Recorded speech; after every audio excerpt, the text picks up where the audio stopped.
Amen. రోమా పత్రిక పౌలు రాసిన ఈ సంగతిలో కొన్ని ప్రాముఖ్యమైన సంగతులు మీకు చెప్పాలనుకుంటున్నాను. Number 1, the first thing is Paul did not plant this church. పౌలు ఈ సంఘాన్ని స్థాపించలేదు. There are few churches which Paul planted. Paul was a church planter. ఎక్కడ పోయినా కానీ సంఘం స్థాపించేవాడు. కానీ రోమా పత్రిక రాసినప్పుడు ఈ రోమియుల సంఘాన్ని ఆయన ఎప్పుడు కూడా స్థాపించలేదు. ఇంకోటి గుర్తుపెట్టుకోవాలి, ఈ స్థాపించడం మాత్రమే చేయలేదు, కానీ ఈ రోమా సంఘానికి ఆయన ఎప్పుడు కూడా రాలేదంట. ఆలోచన చేయండి, ఈ సంఘానికి మీరు ఎప్పుడు రాలేదు, ఉత్తరం రాస్తే ఎవడన్నా పట్టించుకుంటాడా? నేను మీకు తెలియదు అనుకోండి, నేను ఉత్తరం రాస్తే చంద్ర ఉత్తరం రాశాడండి అని ఎవరైనా చెప్పారనుకోండి, ఏమంటారు? ఎవరో అయినా మనకేం తెలుసు అనుకుంటాం కదా. పౌలు ఈ సంఘానికి ఎంత గొప్ప సత్యములను ఆయన బయలుపరిచారు అని అంటే, రోమా పత్రిక చాలా ప్రాముఖ్యమైన పత్రిక కనబడుతుంది. చూడండి, అపోస్తుల కార్యముల తర్వాత పత్రికలు మొదలవుతాయి. ఈ పత్రికలు మొదలవుతాయి, వాటన్నిటిలో ఫస్ట్ పత్రిక రోమా పత్రిక అని పెట్టారు. కానీ పౌలు రాసిన పత్రికలో మొట్టమొదటి పత్రిక ఏది అంటే మొదటి తెసలోనికలకు రాశాడు.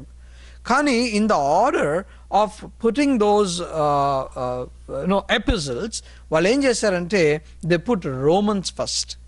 ఎందుకు రోమా పత్రిక అన్నిటికంటే ముందు పెట్టారు అంటే, this is the most structured, theologically structured episode in the whole world. ప్రపంచంలో ఇట్లాంటి బ్యూటిఫుల్ అరేంజ్మెంట్ ఉన్న పత్రిక మనకి ఎక్కడ కూడా కనపడదు. ఎందుకు, ఏ విధంగా అనంటే, ఈ రోమా పత్రిక ఎట్లాంటిది అనంటే, ఇట్స్ లైక్ అ జర్నీ, ఒక యాత్ర లాంటిది. ఈ యాత్రలో ఏమవుతుంది అనంటే, there are some people who go a little distance కదా. ఇప్పుడు రన్నింగ్ రేస్ ఉందనుకోండి, రన్నింగ్ రేస్లో కొంతమంది పరిగెత్తడం మొదలు పెడతారు, కొంత దూరం తర్వాత అలిసిపోతారు, దే డ్రాప్ అవుట్. ఇంకా కొంతమంది ముందుకు పోవచ్చు, దే మై డ్రాప్ అవుట్.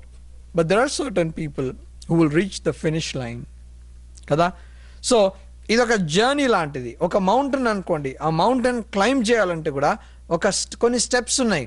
ఇప్పుడు టాప్ ఆఫ్ ద మౌంటైన్కి డైరెక్ట్గా ఎక్కలేము కదా.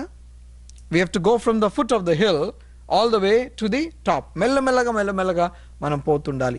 దేవుని వాక్యంలో అంటే రోమా పత్రికలో ఈ విధంగానే ఒక ప్రయాణం మనకు కనబడుతుంది. ఇంకొక విధంగా రోమా పత్రికని ఆలోచన చేయాలంటే, ఇదొక కోర్ట్ కేస్ లాగా ఉందన్నమాట. This like a court case.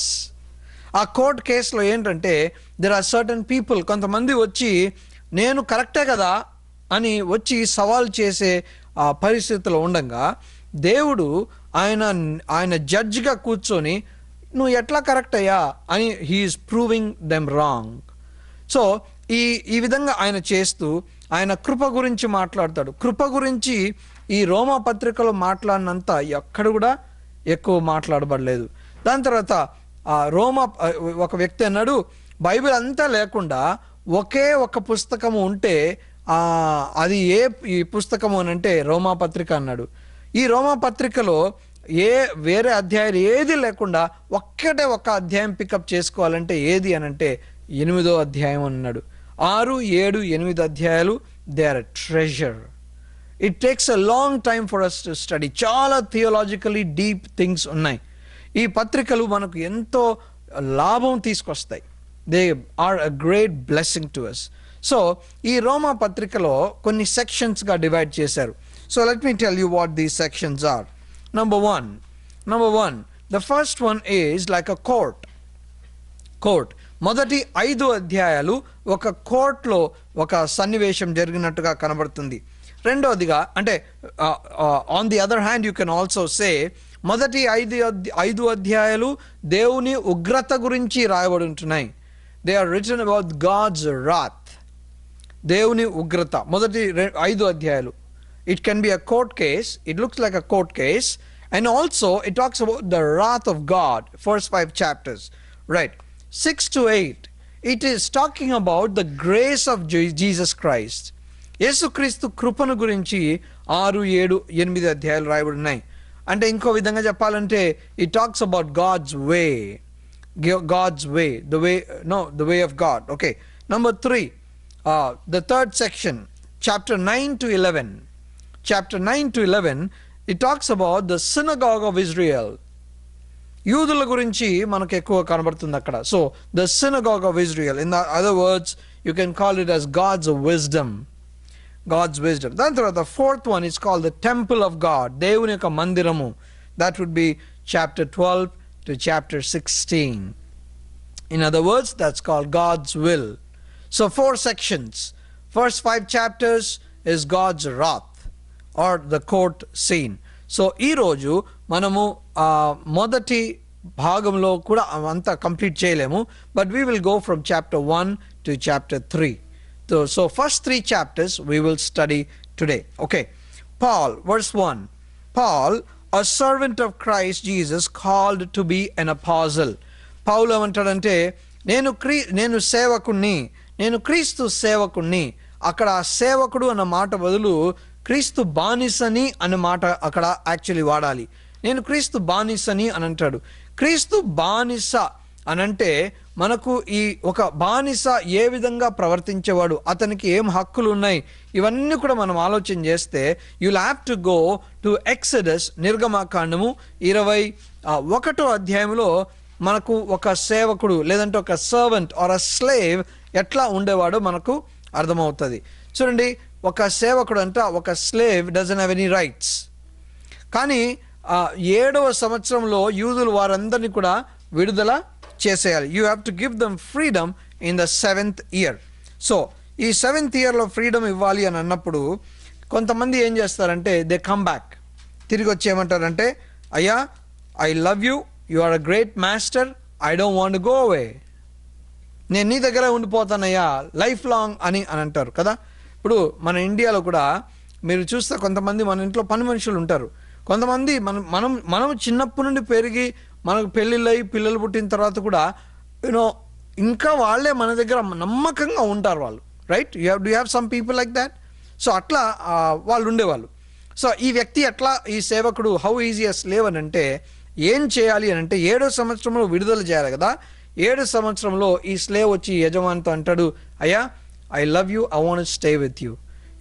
The master has to take the slave to the door, తలుపు దగ్గర తీసుకుపోయి ఈ చెవు ఉంది కదా, లోబ్ ఉంది కదా, దీన్ని డోర్కి ఆ తలుపుకి పెట్టి ఒక షార్ప్ నీడిల్ తీసుకొని లోపల పెట్టి he has to hammer it and make a whole in the year.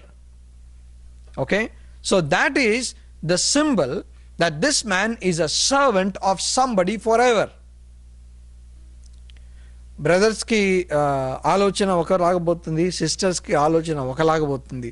మేము బంగారం పెట్టుకునే ముందు ఎట్లా చేపించుకున్నాం అనుకొని సిస్టర్స్ అనుకుంటున్నారు, right? That doesn't mean you are a slave of బంగారం. ఓకే, సో ఇక్కడ ఏంటంటే in the Jewish culture you had to have the ear lobe pierced. ఆ సందర్భంలో అంటే when you do that, it means now you are a slave of somebody forever.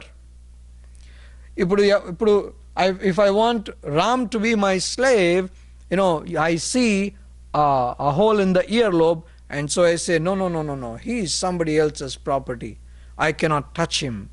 So he is an ever servant to some master. ఆ విధంగా ఈ సేవకుడు ఉండేవాడు. పౌలు అంటాడు, I am a servant అంటాడు. I am a servant of Lord Jesus Christ, but I am called to be an apostle. అంటే నా position ఏం పెట్టుకున్నానంటే నేను సేవకుణ్ణి, I am a slave అంటాడు. He says, but God called me to be an apostle. అపోస్తులుడు అవ్వాలి అని అంటే how do you find? చూడండి, there are so many people who use different types of titles these days కదా. టీవీలలో చూసి అంటారు కదా, అపోజిల్ అని పేరు పెట్టుకుంటారు. ఒక ఆయన ఉన్నాడు, సర్లే చెప్పాలి, okay fine, let me tell you. ఆయన ప్రొఫెటికల్ ఎవాంజలిస్ట్ అని పేరు పెట్టుకున్నాడు. Prophetical evangelist. నేను కాల్ చేసిన ఆయనకి, అయ్యా నాకు ప్రపంచంలో ఇట్లాంటి టైటిల్ ఎక్కడ నేను చూడలేదు, మీ దగ్గరే చూసినాను ఈ టైటిల్, కొద్దిగా నాకు ఎక్స్ప్లెయిన్ చేస్తారా అన్న. ఆయన అన్నాడు, నేను ఇవాంజలిస్ట్గా చేస్తున్నాను, దేవుడు నాకు అనాయింటింగ్ ఎక్కువ ఇచ్చేశాడు ప్రాఫెసీ మీద, కాబట్టి నేను ప్రొఫెటికల్ ఇవాంజలిస్ట్ అయిపోయినాను అన్నాడు. కొంతమంది అపాజిల్ అని పేరు పెట్టుకుంటారు. కానీ అపాజిల్ అవ్వాలంటే there are 2 conditions. Number one, you must have been with Jesus. యేసుతో ఉండాలి. Number 2, you must have had a calling from God. దేవుడు మిమ్మల్ని పిలిచి ఉండాలి. పౌలు దేవుని ద్వారా పిలువబడ్డాడు. He was called by God. ఎట్లా తెలుసు? How do we know that?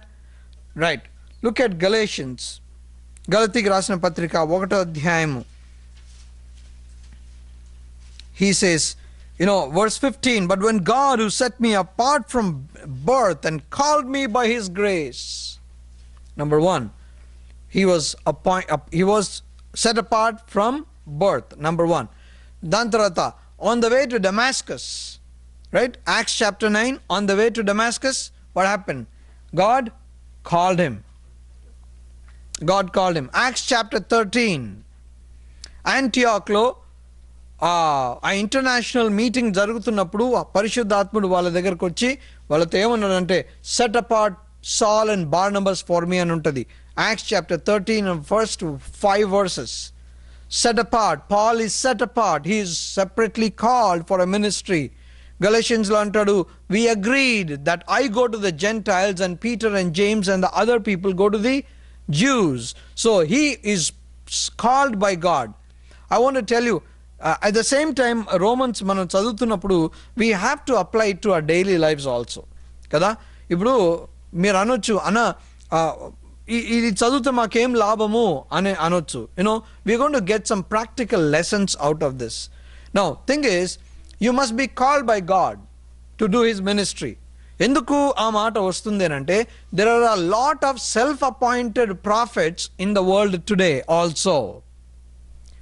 They come and they think this is a big industry, this is a big money making machine, and they come on their own for different various reasons. You must be called by God. You must show the evidence that God called you. Because if God does not call you, you are a self-appointed man, you cannot be a servant of Christ. Because you don't have a boss, you are your own entrepreneur. No minister who is called by God is a self-appointed entrepreneur. He is answerable to the King of Kings. Therefore, Paul ఏమంటాడంటే, I am an apostle. How did I become an apostle? Now please remember, పౌలు యేసుక్రీస్తుని ఎప్పుడు కూడా చూడలే. Right, వాళ్ళిద్దరు సమకాలీనికులు. Right, the contemporaries, they lived at the same time. కానీ ఎప్పుడు కూడా ఎదురు పడలేదు వాళ్ళు. So now the question is, పౌలు ఎప్పుడు ఎదురు పడలేదు అని అన్నప్పుడు how can he become an apostle? Right? It's because he says, I was a specially called man. Chapter 9 Acts లో దేవుని వాక్యంలో చూడండి, అట్లాంటి ఇన్సిడెంట్ మనకు దేవుని వాక్యంలో ఇంకెక్కడ కూడా కనబడదు. ఐఎమ్ జీసస్ అంటాడు. యా, హూ ఆర్ యూ అని అంటాడు Paul. So Paul had a direct encounter with God. He had a direct encounter with God, not the physical Jesus, but he had an encounter with God. Okay, so therefore he is an apostle. Okay, dan tarvata he says, I have set apart for the gospel of God. Devuni yokka suvartaki. Now keep that verse and go to chapter 16, Romans chapter 16 and verse 25. తెలుగులో చదవండి ఎవరన్నా.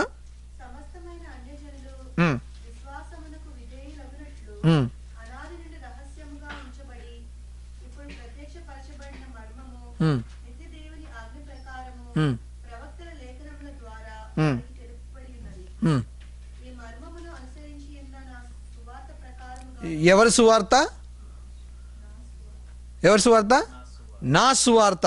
మొదటి అధ్యాయం మొదటి వచనంలో చూస్తే సువార్త అని ఉంటుంది. ఇంగ్లీష్లో చెప్పాలంటే హీ సేస్ ద గాస్పుల్ అంటాడు. చాప్టర్ 1 verse 1 ద గాస్పుల్ అంటాడు. 16:25కి పోయి ఒకరు ఏమంటాడంటే ఇట్స్ నౌ మై గాస్పుల్ అంటాడు. What does it mean? It means, he says, that gospel of Jesus Christ is now my gospel. గలతీ పత్రికలో అంటాడు, ఈ సువార్త తప్ప ఇంకా ఎవరైనా వేరే ఏదైనా సువార్త తీసుకొస్తే వాళ్ళని నమ్మొద్దు, ఇంక్లూడింగ్ నేను అని అంటాడు. You want see that? Galatians chapter 1 and verse 9, as we have already said, so now I say again, if anybody is preaching to you a gospel other than what you accepted, let him be eternally condemned. Any other gospel. So పౌలు ఏమంటాడంటే, ఆ స్వార్థ ఉంది కదా, అది నేను సొంతం చేసుకున్నా అంటాడు. That is become my gospel. He owns that gospel కదా. ఇప్పుడు if you don't like Kia Sportage or Kia Outback, yeah, is it Kia or Subaru? You know, Subaru Outback. If you don't like Subaru Outback, you won't own it. Whatever car you are driving, it is because you liked it before you put your money into that, right? Or somebody said, ఇది ఒకటి తీసుకోపోవా అని చెప్పిండ్రా. Color combination, my goodness, you see how many people, some of you must have waited for that color. Next lot lo next week వస్తుంది అని అంటే పర్వాలేదు, I will wait, but I want that color. And how many people, you know, the vehicle that you drive, you own it. It has a name on it because you first liked it. Paul says that gospel of Jesus Christ is my gospel. And then what is gospel? What is gospel? Suvartha ante enti? I'm not going to waste time on this, but I'm just going to tell you something very clearly. Listen to this. Gospel is both the message and the person. Gospel is both the message and the person. Marku Suvartha. As I keep telling you the verses, please somebody help me a little fast. Mark chapter 1 and verse 15. Marku 1:15. కాలము సంపూర్ణమై ఉన్నది, దేవుని రాజ్యము సమీపించి ఉన్నది, మారు మనసు పొంది సువార్త నమ్ముడని చెప్పుచు దేవుని సువార్త ప్రకటించుచు, మారు మనసు పొంది సువార్త నమ్ముడి. You believe the gospel, the good news.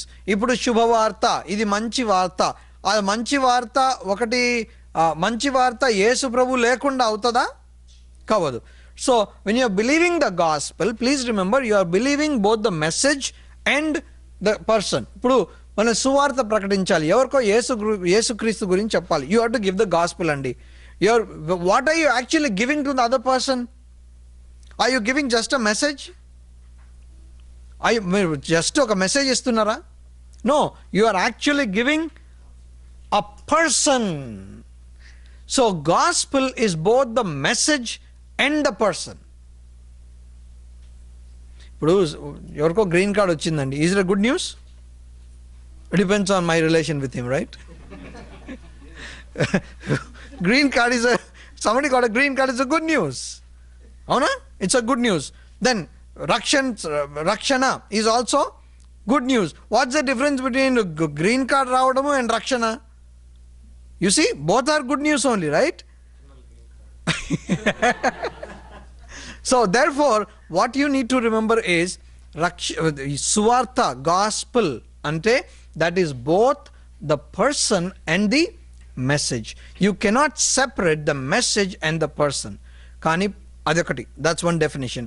పౌలు ఇక్కడ గాస్పల్ గురించి ఇచ్చే డెఫినేషన్ చూడండి. If you see in I don't know about the Telugu Bible, but English బైబిల్లో I'm reading from NIV.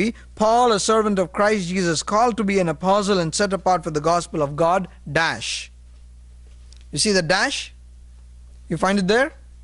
It means now Paul is giving the definition of the gospel. ఏంటి gospel అంటే ఆయన definition ఇస్తున్నాడు. ఏంటి అక్కడ? The gospel he promised beforehand through his prophets in the holy scriptures regarding his son, who as to his human nature was a descendant of David, and who through the spirit of holiness was declared with the power to be the Son of God by his resurrection from the dead, Jesus Christ our Lord. Did you see that? ఆయన gospel define చేస్తూ how he ends it is, he ends it in the person. Gospel definition ఇస్తూ ultimately he encapsulates that definition in the name of a person. చూడండి, there are several small nuggets in this definition. Number one, he says it came through the holy scriptures. It was mentioned in the holy scriptures. దాని తర్వాత second point, you find the word son regarding his son, capital S. So ఈ son ఎక్కడి నుండి వచ్చాడు? who has to his human nature, అంటే human nature అంటే దేవుడు మానవునిగా వచ్చాడు. that's a good news, is it not? దేవుడు మానవునిగా వచ్చాడు. సో ఎట్లా? who was a descendant of David.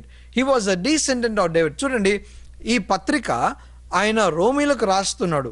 at the same time he also in different places he addresses different groups of people. అయితే ఇక్కడ ఏమంటాడంటే ఆయన దావీదు వంశావళిలో వచ్చాడు అనంటే యూదులు what should they do? they cannot deny that he came from their group, right? they cannot deny that Jesus was from their group. See, out of the blue యేసు ప్రభు ఒక alien లాగా రాలేదు ఆయన. you know how he came? he came through a mother's womb. he conceived with the Holy Spirit, Mary, she gave birth to Jesus Christ. So ఏమైంది? ఆ వాక్యము శరీరధారి అయి మన మధ్య నివసించిన వాక్యం ఉంది కదా. సో దేవుడు ఆయన దావీదు వంశావళిలో ఆయన మానవ స్వభావము తీసుకొని దాని వలన నెక్స్ట్ స్టెప్ ఏంటంటే and who through the spirit of holiness was declared with power to be the son of God by his resurrection. So యేసు ప్రభుకి మనకి డిఫరెన్స్ ఏంటి అంటే, డిఫరెన్స్ ఈజ్ ఆయన మానవునిగా వచ్చిన తర్వాత ఆ రెజరక్షన్ అనే గొప్ప సంగతి జరిగింది. ఆ రెజరక్షన్ అనేది it sets apart Jesus Christ for ever in the whole world. మీరు అనొచ్చు, అనా లాజర్ కూడా రిజరక్షన్ అయింది కదా. ఎలీషా బ్రతుకున్న దినంలో వాడు చనిపోయి పిల్లోడు బ్రతికాడు కదా. నౌ ప్లీజ్ రిమెంబర్, ఎంతమంది అయితే వాళ్ళు చనిపోయి తిరిగి బ్రతికారో వాళ్ళు మళ్ళా చచ్చిపోయారు. Jesus Christ is the only person who was resurrected and never died again. You see the difference? So ఇప్పుడు మీరు ఆ వ్యక్తి, ఆ యేసు ప్రభు ఎంత గొప్పవాడో మీరు దీంట్లో అర్థం చేసుకోగలరు, right? God who came in a human nature, దావీదు వంశంలో వచ్చి ఆయన మనుషునిగా జీవించి ఆయన పునరుద్ధానుడైనందున ఆ శక్తి యొక్క దాన్ని బట్టి ఏమైందంట? he became Jesus Christ our Lord. చూసారా, he became our Lord అంటాడు.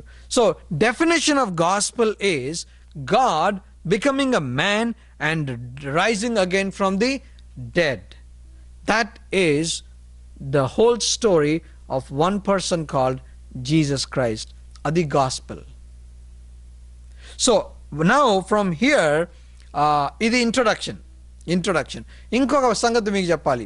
పౌలు ఉత్తరాలు రాసినప్పుడు he used to mention anybody who was along with him in different letters.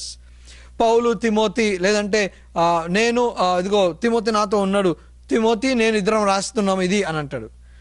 రోమపత్రికలో Timothy పౌలు దగ్గర ఉన్నాడు కానీ he did not mention about Timothy. Okay, he did not mention about Timothy. అది గుర్తుపెట్టుకోవాలి.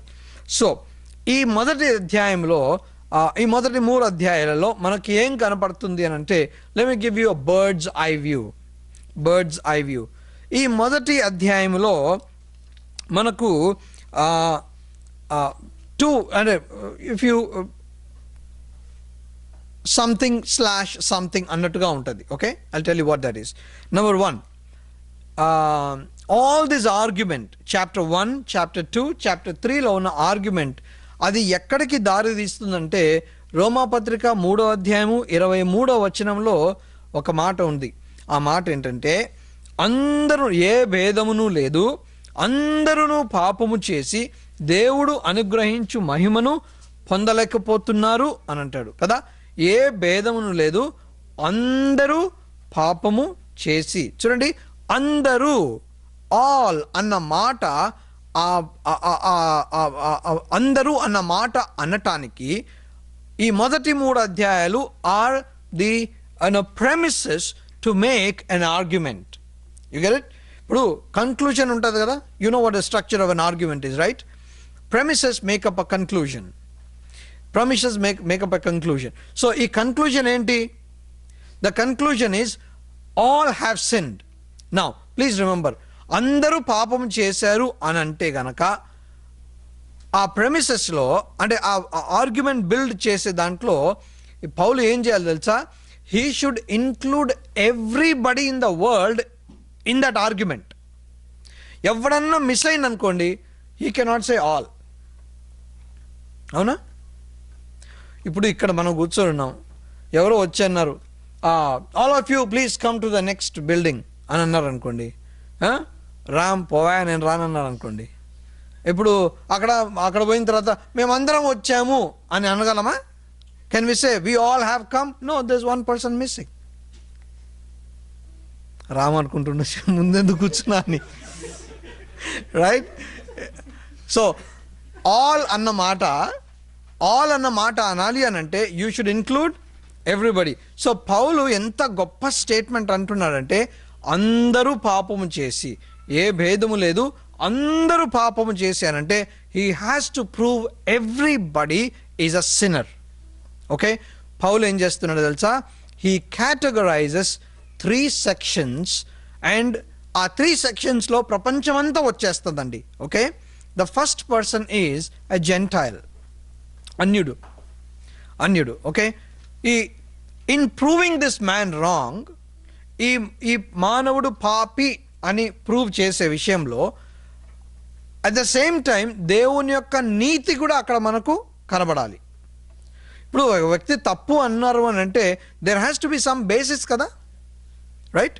There has to be some basis. దాని తర్వాత ఈ ఒక వ్యక్తి పాపి అన్నప్పుడు దేవుని ఉగ్రత కూడా అక్కడ మనకు కనబడుతూ ఉంటుంది. So please remember, that's what I said, something. So అదేంటంటే మ్యాన్ ఈజ్ అ సిన్నర్ అని అన్నప్పుడు you have to prove that God is righteous and God has his wrath on the sinner. So court scene ఎట్లా ఉంది అని అంటే, there are different kinds of people వస్తున్నారు. వాళ్ళు వచ్చి they are presenting their argument before God. So దేవుడు వాళ్ళని ఏమని ప్రూవ్ చేయాలా? రోమన్స్ 3:23 ప్రకారంగా ఆల్ హ్యావ్ సిన్డ్, అందరూ పాపం చేశారు అంటే his verdict for anybody who comes and talks to him is what? You are guilty. The verdict must be you are guilty. So how is it possible that the whole world is guilty? Are you getting it? It's going like bouncers. All అందరూ పాపం చేశారు, అందరూ ఏ భేదము లేదు అన్నప్పుడు Paul ఏం prove చేయాలి? ప్రతి రకమైన ప్రజలు గిల్టీ అని ప్రూవ్ చేయాలి. ప్రతి రకమైన ప్రజలు గిల్టీ అని అన్నప్పుడు దేవుడు న్యాయవంతుడు. దేవుని యొక్క నీతిని బట్టి ఒక వ్యక్తి తప్పు కరెక్ట్ అని దేవుడు చెప్తాడు. ఒక వ్యక్తి తప్పు అని అన్నప్పుడు అక్కడ దేవుని యొక్క ఉగ్రత కూడా కనబడుతుంది కదా. Please keep this in the back of your mind, right? Let's come back. దాని తర్వాత first he talks about the gentile, అన్యుని గురించి మాట్లాడతాడు. దాని తర్వాత the second person he talks about is somebody who is a moralist అని అంటే నేనంతా మంచోడ్నే కదా, నేనేం తప్పులు చేయలేదు కదా అన్నట్టుగా ఉంటుంది. ఇది మీకు అర్థం కావాలి అంటే లూకా సువార్త 15వ అధ్యాయంలో తప్పిపోయిన కుమారుడు స్టోరీ ఉంది కదా. తప్పిపోయిన కుమారుడు స్టోరీ ఉంది. దాంట్లో చిన్నోడు ఎవరికి గుర్తు అంటే ఫస్ట్ కైండ్ ఆఫ్ పర్సన్కి గుర్తు, రైట్? రెండోవాడు పెద్దన్న ఉన్నాడు కదా. పెద్దన్న మంచోడా? వాడు మంచిగా హ్యాపీగా వాళ్ళ నాయన పెట్టే తింటున్నాడు. ఎప్పుడన్నా కానీ మా తమ్ముడు లేడే, ఎక్కడ పోయిన వాడు, వాడిని చూడాలి, ఏమైందో, ఎప్పుడన్నా అనుకున్నాడా? వాడి లైఫ్ ఏమో తెలియదు. వాడు తిరిగి వచ్చిన తర్వాత వాడి మీద అసూయపడి లోపలికి కూడా పోలేవదు. వాడు వాళ్ళ తమ్ముడిని చూడలేదండి, తమ్ముడిని చూడలేదు. వాడు లోపలికి వచ్చిండు కాబట్టి వాడి గురించి ఏమీ తెలియదు, జస్ట్ ఈ హర్డ్ అనమాట. ఏమన్నాడు? వాడు వేషలతో తిరిగి వచ్చిండు అన్నాడు. నీకు తెలుసా? నువ్వు చూసినావా? సో ఈ అన్న కూడా తప్పు కదా. హీఈస్ అ మారలిస్ట్. అన్న డాడీ నేను ఎప్పుడు నిన్నే నమ్మి నీ దగ్గర ఉన్నాను కదా, వాన్లాగ్ కాదు కదా అని అంటాడు. ఇప్పుడు don't you think this man is also wrong? The older brother is also wrong. So that is the second person, moralist అనమాట. అన్ని బాగానే అన్ని మంచి పనులు చేస్తున్నాను. See there are some people యేసు ప్రభు నమ్మకుండా కూడా వాళ్ళు ఎంతో నీతిగా బతుకుతారు. అవునా? ఎంతో నీతిగా బతుకుతారు. వాళ్ళకి ఎట్ట చెప్పాలి గాస్పెల్? నేను మనకంటే మంచోడాడు. How do you tell him the gospel? On what basis? కానీ Paul says you are wrong, I will prove you wrong. At the same time ఈ మాటలు వింటున్నప్పుడు I don't know if you get this question, but you know చాలామంది నన్ను అడిగిన question ఏంటంటే, అన్నా suppose ఒక వ్యక్తి యేసు ప్రభుని ఎప్పుడు కూడా ఆయన వినలేదు, ఆయన ట్రైబల్ ఏరియాలో పుట్టాడు, ఆయన కొండ జాతులలో ఉన్నాడు, వాళ్ళకి సువార్త పోలేదు, ఆ వ్యక్తి చనిపోయినప్పుడు దేవుడు ఆ వ్యక్తిని ఏ విధంగా ఆయన తీర్పు తీరుస్తాడు? On what basis will God judge him అని అంటాడు. Right, it's a question, right? Yeah, మనకు స్క్రిప్ట్ ఉంది, మనకు సివిలైజేషన్ ఉంది, టెక్నాలజీ ఉంది, దేవుని వాక్యం వింటున్నాం. వాడు ఎప్పుడు కూడా అసలు దేవుని వాక్యం గురించి తెలియదు. అతను కూడా మనిషే, అతను పుట్టాడు, అక్కడే చచ్చిపోయిండు. Now how does God judge this man? You have a question? Hold that question. దాని తర్వాత మూడో గుంపు ఎవరంటే యూదుడు. యూదుడు కూడా తప్పు, యూదుడు కూడా గిల్టీ అని ప్రూవ్ చేస్తాడు. సో ఈ గాస్పుల్ అనే విషయంలో, ఈ గాస్పుల్లో ఏముంటుందని అంటే, I tell you, it's amazing. I don't know if you are enjoying this, I'm enjoying it. You know gospel has so many aspects of it. అక్కడ దేవుని కృప కనపడుతుంటుంది, దేవుని యొక్క ఉగ్రత కనపడుతుంటుంది, మానవుడు తప్పు అని ప్రూవ్ అవుతుంటుంది. అవునా? There's so many angles to the gospel of God. So let's see what happens. పౌలు ఏమంటారు తెలుసా? నేను మీ దగ్గరికి చాలాసార్లు రావాలని ట్రై చేశాను. చూడండి 13వ వచనము.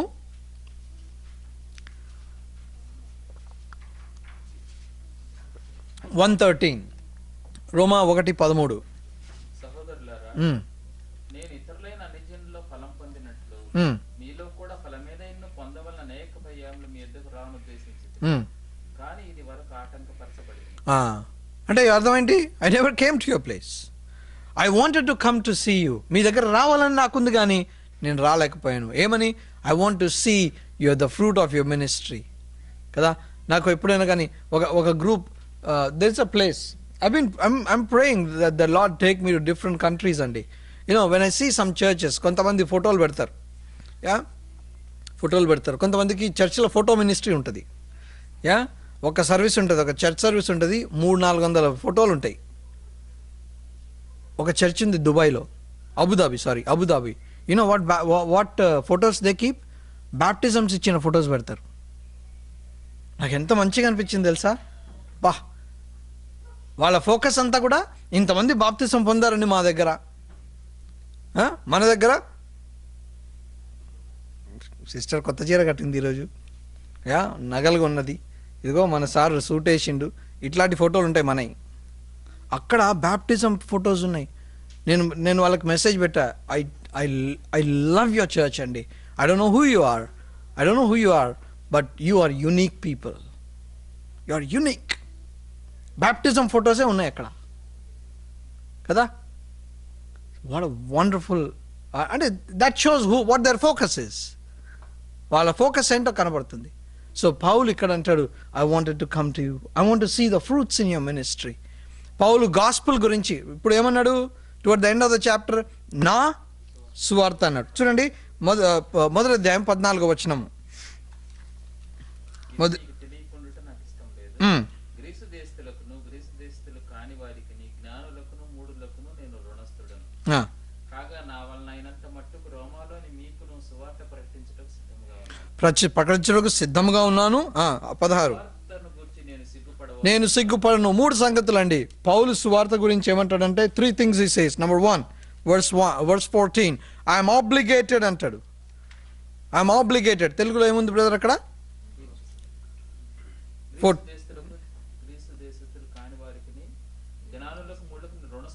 రుణస్థులను అంటాడు. రుణము తీర్చుకుంటే, లుక్ ఎట్ దిస్, రుణము, అప్పు తీసుకున్నారండి, మార్ట్గేజ్డ్ హౌస్ కదా, నెలకు మనం మార్ట్గేజ్ కడుతుండాలి. ఒక రోజున ఏమవుతుంది, అది క్లియర్ అయిపోయి టైటిల్ మన పేరు మీద వస్తుంది. అవునా? పౌలు అంటాడు సువార్త ప్రకటించే విషయంలో నేను రుణస్థుడని అంటాడు. నేను రుణపడి ఉన్నాను అంటాడు. అంటే అర్థం ఏంటి? ఈరోజు నేను సువార్త చెప్పలేదు అనుకోండి, నా రుణం పెరిగిపోయినట్టు. I have to clear my mortgage. Paul says I'm mortgaged అంటాడు. ఒక విధంగా చెప్పాలంటే ఐఎమ్ ఆబ్లిగేటెడ్. రుణము అది తీర్చుకోవాలి నేను. ఎట్లా? సువార్త చెప్పి. ఒకటి I'm obligated. Number 2 I'm eager అంటాడు, సువార్తను ప్రకటించు సిద్ధముగా. ఇంగ్లీష్లో కింగ్ జేమ్స్లో ఐఎమ్ రెడీ అని ఉంటుంది. I'm ready to preach the gospel కదా. యేసుక్రీస్తు ప్రభు వారు ఆయన రాత్రిపూట ఒక ఆయన వచ్చాడు. ఆయన పేరు నికోదెం. నికోదెం వచ్చి ఏమన్నాడు? I have a theological question అన్నాడు. స్టార్ట్ అయింది డిస్కషన్. సరే ఒక పని చేద్దాం, మీకు మీ పాస్టర్ ఉన్నాడు, మధ్యరాత్రి 12 గంటలకు 12:30 కాల్ చేయండి. కాల్ చేసి బ్రదర్ నాకు రోమన్ చాప్టర్ 5-6లో క్వశ్చన్ ఉందండి అని అన్నాను అనుకోండి. ఏమో ఆయనకు పని పాటలేదా? రేపు పొద్దున్న రావచ్చు కదా. సరే ఫోన్ చేస్తే పర్వాలేదు, పోయి తలుపు కొట్టినారు అనుకోండి. తలుపు కొడితే బహుశా పాస్టర్ చూస్తాను తలుపు తీయకుండా బెటర్ అనుకుంటాడేమో. Right? Nobody wants to be disturbed at night. కానీ యేసు ప్రభు he didn't bother about it. Jesus was a very busy man. He was a very busy man. But still, Nicodemus a question తీసుకొని వచ్చినప్పుడు he answered those questions. కదా? Answered those questions. Paul అంటాడు I'm ready అంటాడు. ఏమంటాడు తిమోతితో? You must preach the word in season, out of season అంటాడు. Out of season. John Bunyan అనే వ్యక్తి అంట. John Bunyan and what's his name? Methodist church establish చేశారు కదా, John Wesley. John Bunyan and John Wesley వీళ్ళని ఈజీగా వీళ్ళు gospel preachers అని గుర్తుపట్టచ్చు అంట. ఎట్లా తెలుసా? వర్షం పడుతుంది అనుకోండి, వర్షం పడుతుంటే వాక్యం చెప్తుంటాడంట. ఎప్పుడన్నా చెప్తాడండి ఎట్లా? వర్షం పడుతుంటే దాక్కుంటాడు, లేదంటే ఏదైనా కప్పు కింద పోతాడు, లేదంటే గొడుగు పట్టుకొని ఇంటికి వెళ్ళిపోతాడు. నిలబడి దేవుని సువార్త వర్షం పడుతున్నప్పుడు చెప్తారంట. అట్లా చూసి కొంతమంది ఆ వర్షంలో సువార్త చెప్తుంటే కొంతమంది వచ్చి నువ్వు జాన్ బనియన్ కదా అన్నారంట. నీకు ఎక్కడ తెలుసు అంటే నీ సంగతి మాకు తెలుసు అన్నారంట. నువ్వు ఎప్పుడు చూసినా వాక్యం చెప్తూనే ఉంటావు. You know John Wesley he traveled 250,000 miles on a horse carriage. At the age of 85, I know he used to wake up at 5 o'clock and he used to say, I am lazy అని అనేవాడంట. 85, 5 o'clock. I'm getting lazy అన్నాడంట. మనం ఏం కావాలా? Yeah? And he preached gospel to anybody and everybody. That's kind of Paul. I'm ready అని అంటాడు. I'm ready to preach the gospel అంటాడు. దాని తర్వాత మూడో సంగతి verse 16, I am not ashamed అని అంటాడు. నేను సిగ్గుపడువాడను కాదు అని అంటాడు. I am not ashamed of the gospel అంటాడు. ఎందుకు? why is not ashamed of the gospel అంటే 16వ వచనం చదవండి బ్రదర్. నమ్ము ప్రతివానికి మొదట యూదునికి గ్రీసు దేశస్థునికి రక్షణ కలుగజేయుటకు దేవుని శక్తిగా ఉంది. దేవుని శక్తి అంట. What is salvation? It is the power of God. రక్షణ ఏంటంటే దేవుని శక్తి. దేవుని శక్తి అన్నప్పుడు ఎవడైనా సిగ్గుపడతారా? నో.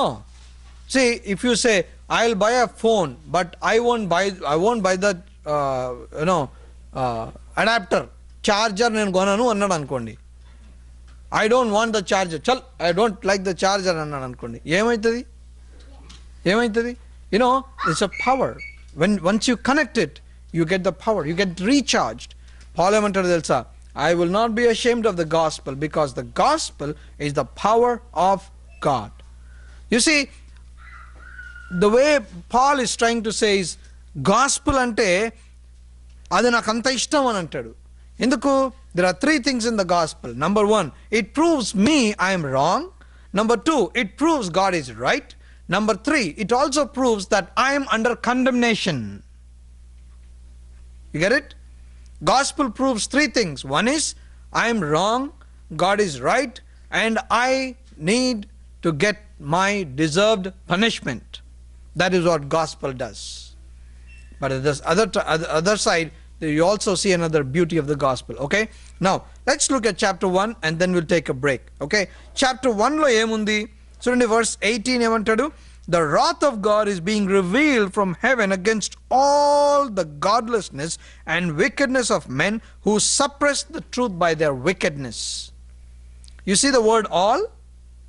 All? అందరు 16 వచనం 18 చదవండి ఎవరన్నా. దుర్నీతి చేత సత్యమును అడ్డగించు మనుషుల యొక్క సమస్త భక్తిహీనత మీదను దుర్నీతి మీదను సమస్త భక్తిహీనత, సమస్త భక్తిహీనత.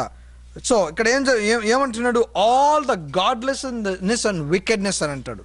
సో ఎక్కడైతే భక్తిహీనత ఉందో అక్కడ దేవుని ఉగ్రత వస్తుందా లేదా? సో ఉగ్రత ఉంది అని అంటున్నాడు. He saying there is the wrath of God. The wrath of God is being revealed from heaven against all the godlessness and wickedness of men who suppress the truth by their wickedness. Okay? Now, the argument starts అండి. Chapter 1, verse 19, 18 నుండి అనుకోండి, 19 నుండి the end of the chapter, the first argument starts. Who is arguing the case here? ఒక Gentile, and a person who does not know God, a pagan is arguing this case. అంటే ఏమన్నమాట? See, how can you prove me wrong అంటాడు. How can you prove me guilty అని అన్నాడు అనుకోండి. దానికి Paul is writing these answers. Verse 19. I want somebody to keep reading in Telugu. Verse 19 and 20 ఒకసారి చదవండి. ఎందుకనగా దేవుని గురించి తెలియశక్యమైనదేదో అది వారి మధ్య విశదమైనది. దేవుడు అది వారికి విశదపరిచెను. ఆయన అదృశ్య లక్షణములనగా ఆయన నిత్యశక్తియు దేవత్వమును జగత్తుత్పత్తి మొదలుకొని సృష్టించబడిన వస్తువులను ఆలోచించడం వలన తేటపడుచున్నవి గనుక వారు నిరుత్తరులై ఉన్నారు. వారు నిరుత్తరులు అయి ఉన్నారు. Meet say they cannot make excuses. దేనికి ఎక్స్క్యూజెస్ అనమాట? Please read that context very carefully. దేవుని యొక్క ఉగ్రత ఎందుకు వస్తుందన్నమాట? ఎందుకు వస్తుందనంటే వాళ్ళు సత్యమును అణిచారు అనంట. You get it? They suppress the truth. Suppressing the truth అనంటే, సప్రెసింగ్ ద ట్రూత్ అంటే అర్థం ఏంటి? నీకు తెలుసు అది నిజమని నువ్వు దాచిపెట్టినావు. అవునా? So it is a wilful disobedience. It's a willful trick to suppress something. Yes? So here ఏమంటాడంటే, so the wrath of God is on all those who are godless అంటాడు. Now ఈ argument లో who is this person? He says, now a person who says where is God, atheist అన్నాడు అనుకోండి, దేవుడు ఎక్కడ ఉన్నాడా చూపి అన్నాడు అనుకోండి, వేర్ ఈస్ గాడ్ అన్నాడు అనుకోండి. You know Paul what he says here? ఏమంటున్నాడు తెలుసా? God is manifest through the creation అంటాడు. You get it? God is manifest through the creation. Look at verse 20 again. ఆయన అదృశ్య లక్షణములు అనగా ఆయన నిత్యశక్తియు దేవత్వమును జగదుత్పత్తి మొదలుకొని సృష్టించబడిన వస్తువులను ఆలోచించడం వల్ల తేటపడుచున్నవి గనుక వారు నిరుత్తరులై ఉన్నారు. So it is manifesting it self. కాబట్టి సృష్టిని చూసినప్పుడు దేవుడు ఉన్నాడు అని ప్రూవ్ అవుతుంది. అవునా? ఇప్పుడు మా మమ్మీ ఒక మాట అనేదండి, మంచి చల్ల గాలి, మంచి బ్రీజ్ వచ్చింది అనుకోండి, ఏమని తెలుసా? 100 రూపాయలు గాలి అనేది. ఇది ఏసీ దగ్గర కూర్చున్నా వస్తుందరా ఇది అని అంటది కదా. ఆ గాలి ఎక్కడి నుండి వచ్చింది? దేవుడు చేశాడు. చూడండి, మీకు నాకు అమెరికాలో ఎయిర్ కండిషనర్స్ ఉన్నాయి, అన్నీ బాగానే ఉన్నాయి. విలేజెస్కి పోయి చూడండి, యూనో అసలు నేను కొన్ని విలేజెస్కి నేను ఇండియాకి పోయినప్పుడు ఆ యూత్ అంతా నిజంగా వాళ్ళ ఇళ్ళలో పడుకోరు. అరే చందన్ వచ్చింది చాలా పోదామని ఎంజాయ్ లాట్ అనమాట. వాళ్ళు ఏం చేస్తారంటే నాకు ఒక రూమ్ ఇచ్చేసి ఓ హంగామా చేస్తుంటారు. నేను చల్ ఎన్ని వద్దు పక్కన పెట్టండి, మిద్దె మీద పడుకుందాం పోదాం పదాన్ని. So we go to that rooftop, మొత్తం అందరం పైన పడుకుంటాం. What a wonderful you know pleasant atmosphere that is కదా. Some people can recall, some of you can say wow ఎంత చక్కగా ఉంటుంది పైన మిద్దె మీద. ఎవరు చేశారండి అది? ఆకు shape, the shape of a leaf. You take an orange, దాన్ని కట్ చేయండి, దాని సిమెట్రీ, ఒక బనానా, ఒక యాపిల్, ఒక గ్రేప్, యా లీవ్స్ పడిపోవడము, మళ్ళీ లీవ్స్ మళ్ళీ రావడము, స్నో అంతా పడిన తర్వాత ఈ స్నో ఎక్కడి నుండి వచ్చిందో అర్థమే కాదు. స్నో షవలింగ్ చేసి చేసి స్ప్రింగ్ ఎప్పుడు వస్తుందా అని వెయిట్ చేస్తాం. రైట్? ఎక్కడ పోయింది అదంతా? Who is controlling all this? Who is managing all this? God is doing that. I always wonder అండి, ఒక ఆరెంజ్ తీసుకొని దాన్ని కట్ చేస్తే దాని సిమెట్రీ ఉంటుంది లోపల. ఎవడు పెట్టాడండి సిమెట్రీ లోపల దాంట్లో? Who put that design in that? ఒక ఫ్రూట్ తీసుకొని కట్ చేయండి, you see the beauty inside. Who did that? How is it that the seed which dies and then brings up a huge tree? Is it a natural phenomena? Sun will rise in the east no matter what in the whole world and for the whole creation. Time immemorial, it always rises in the east. Who is controlling that? From a microorganism to a huge planet. When you see all this, you have to say there is a God. The atheist doesn't have a chance to say there is no God. అందుకే Bible అంటది Psalm 14లో, the fool saith in his heart there is no God. There is no God అంటాడు. But if you see the world outside, if you see what you see in the world, there is God అండి. God says the creation is telling you that there is a God. Okay, so what happened? Verse 21, for although they knew God, they neither glorified him as God nor gave thanks to him, but their thinking became futile and their foolish hearts were darkened. You know what happened? ఏ విధంగా అయితే క్రైస్తవ జీవితంలో మనం మెట్టుకి పైకి పోతున్నామో ఈ రోమపత్రికలో ఏమనుకున్నాము? It's a journey. As we keep moving up, when you go off track, you also keep falling one step after other. You don't fall and stay there. ఇక్కడ ఏమైపోయింది? Look at verse 21. Although they knew God, they neither glorified him as God nor gave thanks to him. చూడండి, పాపము అనేది ఒక చిన్న concept నుండి start అవుతుంది. Here the Bible says పతనము, the fall, ఎక్కడ నుండి స్టార్ట్ అయింది తెలుసా? నాట్ గివింగ్ థ్యాంక్స్ అంట. Is it really a big deal? Not giving thanks. Is it really a big deal? Yes, it is. You know why? Oh, it is a manners, school lo nerpistar kada. No, it's not because it's a manners in the school. When you don't give thanks to somebody, you don't acknowledge that person what he has done to you. Avuna? Somebody does a favor to you. మా ఆఫీస్లో ఒకడు ఉండేవాడు. ఎవడన్నా వచ్చి, హి was my colleague, ఎవడన్నా వచ్చి పని చేసిండు అనుకోండి, వెంటనే ఏమనాలి? థ్యాంక్స్ అనాలి. అనేవాడిని, ఏమరా థ్యాంక్స్ చెప్పచ్చు అంటే, దాట్స్ ఇస్ జాబ్ అంటాడు వాడు. వాడికి డబ్బులు ఇస్తున్నాం పోయి,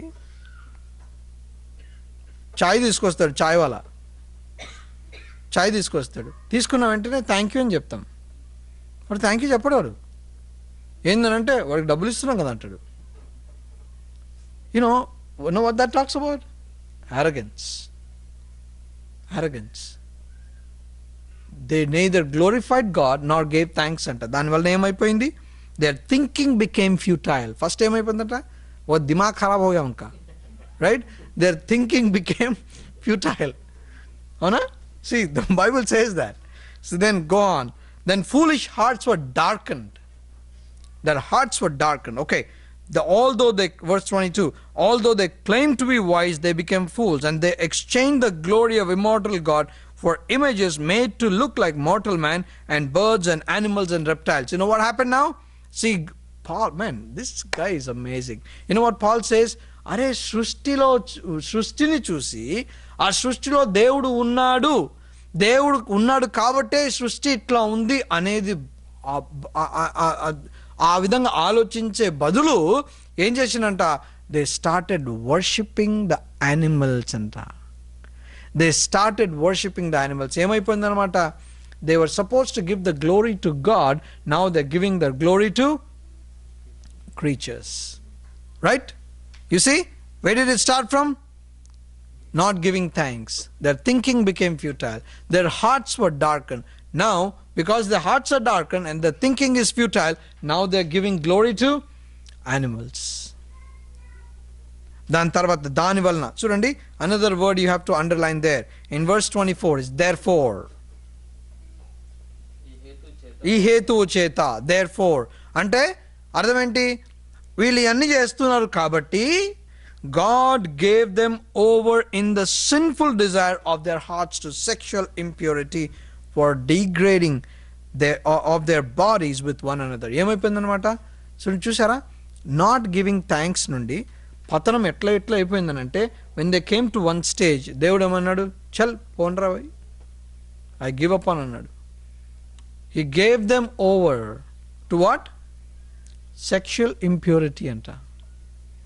I want to show you one verse at this time. Ezekiel, there is I want you to look at this. Ezekiel chapter 16 and verse 49. Ezekiel 16 and 49.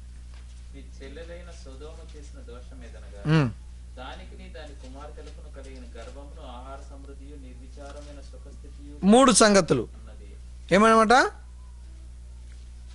గర్వము, ఆహార సమృద్ధి, నిర్విచారము. 3 things: arrogant, overfed, unconcerned. మీరు Romans 1 నుండి మీరు చదువుకుంటా పోతే come to verse 27. In the same way, the men also abandoned natural relations with women and were inflamed with lust for one another. Men committed indecent acts with the other men and received in themselves a due penalty for their perversion. So what is this talking about? Homosexuality. Homosexuality ki basis enti? Not giving thanks. You may say, chal, does it make sense at all? What happened with Sodom and Gomorrah? They were arrogant, they were overfed, and they were unconcerned. We are right now in the same state which passed the gay law, the homosexual law last week. Yes? America slowly, every state is moving towards what? Homosexuality, the gay marriages.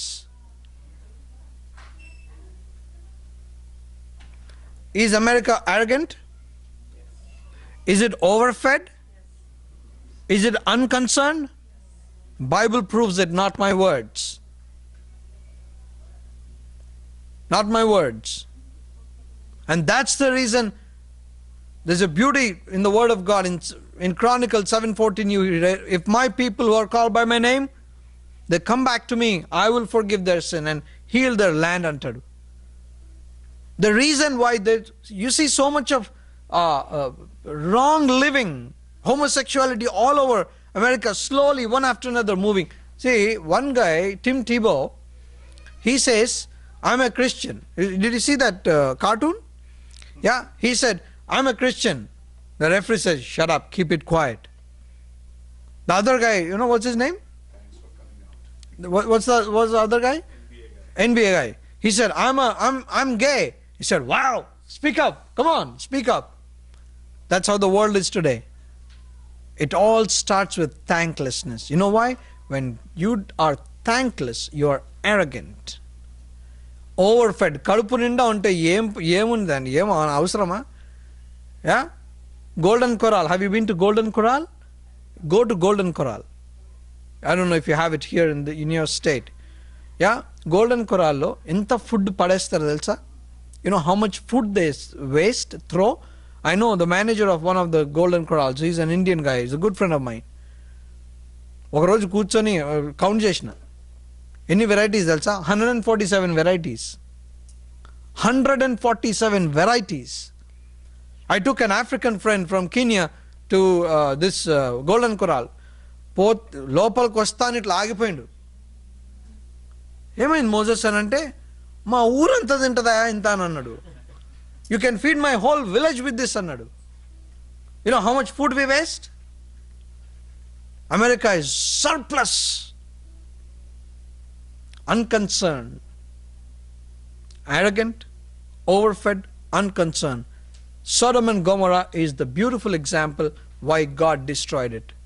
And actually, we are also going on the same line. Now, can this man who is a Gentile say to God, I am right? No. See, let's go back. Romans 1 and verse 28. He says, furthermore, Telugu చదవండి 28. మరియు వారు తన మనస్సులో Mariyu, kada? Mariyu. So the argument continues there. Furthermore, since they did not think it worthwhile to retain the knowledge of God, he gave them over. అంటే అప్పగిచ్చేశాడంట. He gave them over to a depraved mind to do what ought not to be done. They have become filled with every kind of wickedness, evil, greed, and depravity. They are full of envy, murder, strife, deceits, and malice. They are gossips, slanderers, God-haters, insolent, arrogant, and boastful. They invent ways of doing evil. They disobey their parents. Whoa! Do you see that? You see? చిన్నప్పుడు మేము ఏమన్నా అడిగితే కనుక మా mummy డాడీకి ఎదురు తిరిగితే కొట్టేవాళ్ళు మమ్మల్ని, కొట్టేవాళ్ళు. ఇప్పుడు కొట్టి చూడండి. ఒక ఫ్యామిలీ అంట, my wife was telling this. ఒక పిల్లోడు అంట వాళ్ళ డాడీ రే కొడతానంటే నేను 911 కాల్ చేస్తానంటాడంట. మర్యాదగా మాట విను, లేదు కొడతానంటే వీడు బెదిరిస్తున్నాడు నాయన్ని, 911 కాల్ చేస్తానంట. వాళ్ళ నాని ఏమనలేదంట, సరే సైలెంట్గా ఉండి సెలవులకు ఇండియాకి పోదాం పదరా అన్నాడంట. సెలవులో ఇండియాకి పోయిండ్రు. ఇండియాలో ఇమిగ్రేషన్ చెక్ అయిపోయింది, ఉతికిండు చూడండి వాడిని, భయంకరంగా కొట్టిండు. 911 కాల్ చేసి చేయరా చెయ్యి. See how the kids, they obey you. ఒక ఆయన వచ్చి నా దగ్గర అంటున్నాడు, నా కొడుకుని సెకండ్ ఫ్లోర్ నుండి కింది ఫ్లోర్కి రమ్మనడానికి నాకు ఎంత కష్టం తెలుసా బ్రదర్ అని అంటాడు. Believer. That's how people have become, disobey their parents. They are senseless, faithless, heartless, ruthless, although they know God's righteous decree that those who do such things deserve death. They not only continue to do these very things, but also approve of those who practice them. My goodness, we are talking about the present age andi kada. They not only do that, but those who are doing it, they approve them ananta.